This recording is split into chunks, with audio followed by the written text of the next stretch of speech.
नमस्कार दोस्तों, आज हमारे साथ अनुपमा जी बैठी हैं।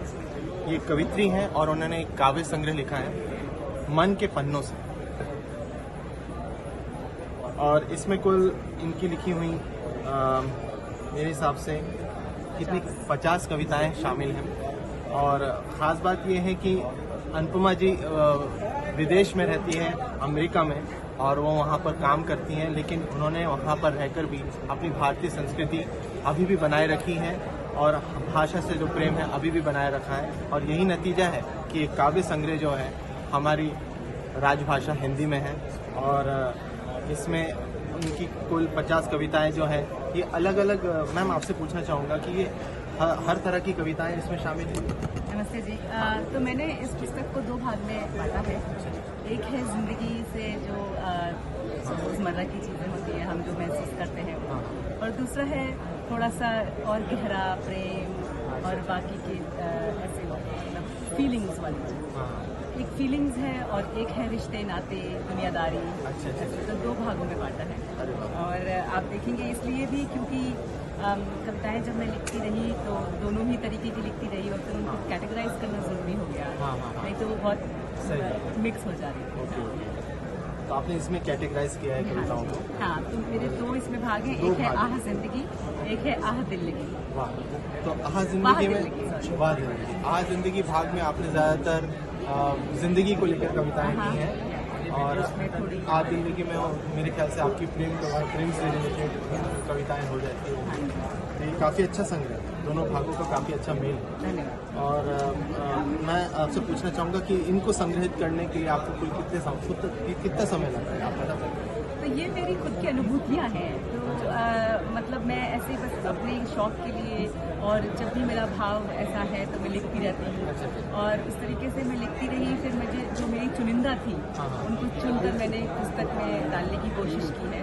तो ये इस तरह से नहीं लिखी गई कि मुझे एक समय दिया गया कि मुझे ये बुक लिख के ख़त्म करनी है, पुस्तक लिख के। हाँ, ये मेरे प्रोफेशनल से ज़्यादा थोड़ी पर्सनल तरीके से लिखी गई। तो आप कब से कविताएं लिखती आ रही हैं, एक तरह से आप बता सकते हैं? हाँ, बता सकती हूँ। कविताएं मैं लिखती आ रही हूँ, मुझे लगता है जब मैं 16 साल की उम्र की हो रही होंगी। तो हो गए मुझे 20 साल। पर जैसा कि मैंने कहा, ये भाव से मैं लिखती हूँ। तो इस तरह से नहीं लिखती कि हर दिन एक कविता लिखी जाए। वो मन में आता है तो अचानक से ख्याल आया, और खाली पन्ने भर जाते हैं। हाँ, बस ख्याल है।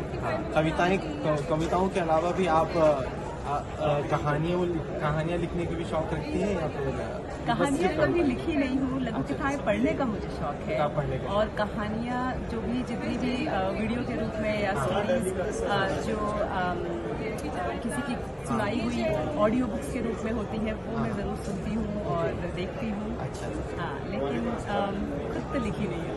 मतलब आपने कविताएं भी बहुत पढ़ी हैं, और ऐसे किन कवियों को और कवित्रियों को आपने ज़्यादा पढ़ा है जो आपकी शायद लेखनी में भी थोड़ा बहुत झलक जाता है, उनका प्रभाव? मुझे कविता पढ़ने का बहुत शौक है। तो मुझे महाकवि जो है उनकी भी कविताएं मैंने पढ़ रखी है, और हल्की फुल्की भी पढ़ती हूँ। इंटरनेट पे बहुत कुछ पढ़ती हूँ। अमृता प्रीतम जी हैं, हरिवंश राय बच्चन जी हैं, और रश्मि रथी जो है निराला जी की, वो मेरे पास है भी। मधुशाला भी मेरे पास है। तो मैं कलेक्शन भी है मेरे पास किताबों का। और मैं हास्य कवि भी पढ़ती हूँ, उनकी भी कविताएं पढ़ती हूँ। तो हुड्डन मुरादाबादी जी की या अशोक चतुर्वेदी जी की, वो भी मेरे पास है घर में। तो जब भी मेरा मन होता है तो उस पर पढ़ती हूँ, और इंटरनेट पे पढ़ती हूँ। अच्छा। बहुत बढ़िया। तो इस किताब में आपकी कुछ हास्य कविताएं भी हैं शामिल, या फिर वो कभी अगली किताब में आएंगी? हास्य कविता इसमें मैंने नहीं लिखी। अगली बार मैं जरूर लिखूंगी। आई थिंक मैंने 1 या 2 हास्य कविताएं लिखी हैं। पढ़ती हूँ, पर हास्य कविताएं लिखना थोड़ा कठिन होता है, क्योंकि हाँ, बहुत कठिन है। आपके अंदर ह्यूमर होना चाहिए, लेकिन ह्यूमर के साथ साथ उसको पोएटिक बनाना हाँ थोड़ा डिफिकल्ट है। लेकिन मैंने 2 कविताएं लिखी हैं ऐसी, और इसमें नहीं है, लेकिन अगली बार मैं इसके लिए बेहद बेसब्री से इंतजार रहेगा हमें। एक तो होली की ही है। अच्छा। तो आपकी मतलब मैं ये मान सकते हैं कि अगली कविता बस मतलब वे है ऑन द वे कह सकते हैं। और जो होली वाली है, अगर आप मुझे थोड़ा समय देंगे तो मैं अपने फ़ोन में देखकर उसको पढ़ सकती हूँ। पुरानी जरूर, है, लेकिन जरूर। होली भी आ ही रही है। हाँ हाँ, वो तो बहुत होली के ओकेजन के लिए वो काफ़ी अच्छी कविता रहेंगी, आप उसे ज़रूर सुनेंगे। you. फिलहाल तो मन के पन्नों से आप अपनी कोई, हालांकि हर कविता आपके पसंद दिल के करीब है, तो आप अपनी कोई फेवरेट कविता अपने एक तरह से, जिसमें आपने अपने आप को एक कवित्री के तौर पर पूरी तरह से अभिव्यक्त किया है, या कहीं से भी कलात्मक तौर पर आपको असंतुष्टि महसूस नहीं होती है, उस कविता को आप पढ़ के आप सुना देंगे और उसका भावार्थ भी हमें समझा देंगे, तो हमारे दर्शकों के लिए भी बहुत अच्छा होगा। Thank you so much. Yes, मैं आपको सुनाती हूँ। तो मेरी कुछ कविताएं जो हैं वो ऐसे 4 लाइन की, 2 लाइन की भी हैं। कविताओं से ज़्यादा आई थिंक ख्याल हैं और खूबसूरत ख्याल हैं जिनको कविता कहा जा सकता है। हाँ, खूबसूरत है। हाँ, तो उसमें से एक ये मुझे बहुत बेहद पसंद है। एक है 2.5 अक्षर प्याज का, 2.5 अक्षर प्यार का, पढ़ते खुलती गई, आंसू बहते गए। वाह, ये रोज तो काफी दिल को छू लेने वाला है। हाँ, तो ये थोड़ा सा मुझे पसंद है ज़्यादा। और मैं आपको एक और सुनाती हूँ, मुझे बहुत पसंद है। ये थोड़ा सा बोल्ड है। हाँ। और जब मैं थैंक यू। जब मैं कभी ऐसा महसूस करती हूँ कि हम कैसे, हम एज लाइक औरतें, महिलाएं, फीमेल्स कैसे मेल वर्ल्ड में किसी को अफेंड कर सकते हैं या हम अफेंड हो सकते हैं, तो उस तरीके से मैंने लिखा है। मैं समझती हूँ मेरा खुलापन दोनों सूरत में तुम्हारा जी धड़काता है। मेरा खुला बदन ललचाता है, मेरा खुला जहन धमकाता है। मजे की बात यह है कि जी तुम्हारा मगर जिम्मेदारी मेरी बनती है। दोनों को टाइम से ढक के रखने की समझदारी मेरी बनती। इसलिए तन का नशा आंखों में छुपा कर रखती हूँ और मन की दशा होठों में दबा कर रखती हूँ। कहीं किसी ने देख लिया या सुन लिया तो सबकी अपनी रुसवाई हो। तुम तो फिर भी फितरत के नाम पर छूट जाओ, मेरी न रिहाई। मैं समझती हूँ मेरा खुलापन दोनों सूरत में हर बार मुझे ही महंगा पड़ेगा। इसलिए हर बार कल से तुम्हारी नियत और मन को असलियत से छुपा कर रखना। आपकी कविता में गहराई है और आपके 20 सालों का अनुभव नजर आता है कि एक कवित्री के तौर पे आप कितना ग्रोथ किए। और कई ऐसे मामले होते हैं घर के अंदर या घर के बाहर जहाँ पर मैंने देखा है कि महिलाओं को, लड़कियों को कुछ बातें मन ही मन दबानी पड़ती है, किसी के साथ उसका जिक्र नहीं कर सकती, बोल नहीं सकती। हाँ, तो मुझे ऐसा लगता है क्योंकि अगर वो बोलेंगी तो कोई आदमी उनसे अफेंड हो जाएगा या जो मेल वर्ल्ड है उनसे अफेंड हो जाएगा कि यार ये ऐसे कैसे अच्छा लगेगा। तो उस तरीके से मैंने ये सोच के लिखा है कि हमको अपने मन की असलियत भी छुपानी पड़ती है और तन को नियत हमारी नियत छुपाना पड़ता है। नहीं, आपने ये मैसेज जो डाला है इसमें कविता में वो बेहद बेहतरीन है, और कविता के तौर पे आपने जिस तरह से उसे कहने की कोशिश की वो भी काफ़ी कलात्मक नजरिए से देखा गया तो काफ़ी अच्छा है, और अनुभव नज़र आता है आपका एक तरह से कि आप जब से लिखते आ रही हों तो, और जिन को भी आप पढ़ते आ रही हों तो उस तरह से आपकी कविता में वो झलकता है भाषा के प्रति, और उस भाषा में अपने आप को, अपने मैसेज को अभिव्यक्त करना। भाषा मुझे बहुत पसंद है। मैं वोकैबुलरी और पढ़ती इसीलिए मुझे वोकैबुलरी बहुत अच्छी लगती है, मुझे पर्यायवाची जानने अच्छे लगते हैं, बहुत शौक है। मतलब आप यहाँ पर बैठे पर्यायवाची चीज़ों के बारे में बात, ये सारे जो ग्रामर के टर्म्स हैं उनके बारे में बात कर रही है, इससे ही साफ पता चलता है कि आप अभी भी चाहे नई कहीं पर भी रह रही हैं, आपके भाषा से एक रिश्ता हमेशा से उसमें भी कभी कोई दरार नहीं है।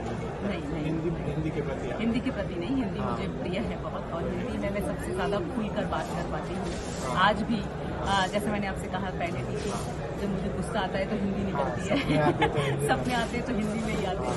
तो वो दोनों चीज़ें ऐसी हैं जो हमारा कोर नेचर है, हमारे अंदर का भाव है, जब व्यक्त करना होता है तो हिंदी में ही व्यक्त होता है। बहुत बढ़िया बात है, और ये काफ़ी इंस्पायर करती है ये बात, ये हिंदी भाषियों को काफ़ी इंस्पायर करती है एक तरह से।